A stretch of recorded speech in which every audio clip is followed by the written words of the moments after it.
Hindi pinik ko. Nandun si Yuzong. Nandun si Yuzong. Nagpakita lang ang Dragon. Forget me not. Saan nanggaling yun?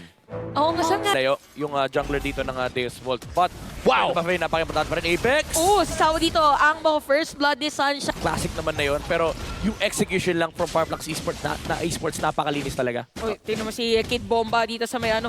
Isipin mo ganyan nakakonti yung buhay pero ganun katapang. Alam niya na hindi niya pwedeng sukuan yung kanya linya. Tsaka Ang kailang magiging target habang yung turtle dito pa rin.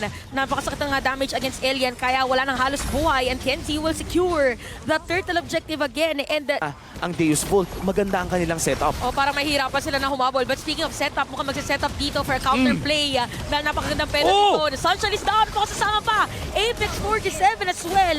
At mukhang babawi na nga dito ang Devu pero mapipigilan ni Kenzie. Mag-free hit lang, that is against 4. Samahan pa ni Alien on that Bravest Fighter pero Carly ay mabubuhay pa rin yata. Pero na shutdown pa rin ito kay Alien. At look at Wipeout! that. Oh yeah, it's gonna be a wipeout para dito sa Devu.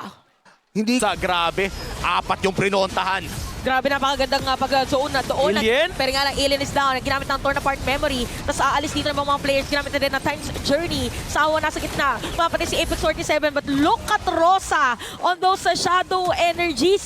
Talagang walang gustong umalis para sa ating dalawang kupunan.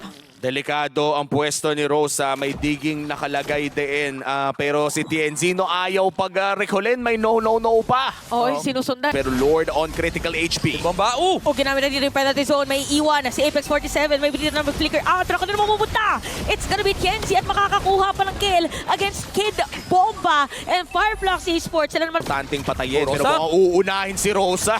pero nga lang ginamit ang black shoes. Out of position. Makakatakas ba? Sakto penalty zone para kay Kid Bomba. So -1 agad para dito sa Devo. Saktong-sakto pa. Merong Lord. Take note na ginamit na ni Sawa dito ang kanyang flicker. And Apex 47 malawag mag-iikot doon. Pero yun nga lang, magandang setup din Primal para run. kay Alien. And Sawa will gonna kill. Habang si Alien naman dito sa harap ng mga players. Oh, ng no. Devo. At mukhang magkakabawian pa. Pero papagulong dito para kay Magistore si Sunshine. Hindi. Sunshine? Si Kenzie ang matatarget niya. Tapos nag-retry na rin si TNZ. At dahil dyan, wala ng battle spell ang kita nila. Fireflux Esports. At kita pa nga, hindi pa ata papauwiin. Kid Bomba, buhay pa rin. At kita natin ngayon na Devo Huling beses na namatay siya eh. That's a lover. Oo nga, no? Parang for this, parang kita natin ngayon, nag-flicker out na ha, yung si Apex sa 47. Sunset Lover? Sunset Lover! Alam nila na delikado. Ito Pero na yung medyo malalim si Sunset Lover. Una nga critical mass for the Lord. Ay!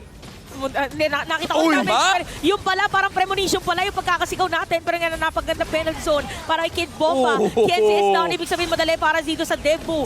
Nakuhanin yung Lord. Isang bomba lang. Ramdam mo yung damage dito ng napakadami mga players or actually heroes ng Fireflux ng Deus Volt rather. Pero nga lang Lord ayaw madedepensahan pa rin yata nila. Ginamit yung mga shadow energy, even the Bravest Fighter. Nag-block Carby! Pero nga lang tower lock para dito sa side ng Deus Volt and game number 1 mapupunta sa kanila. Malinis.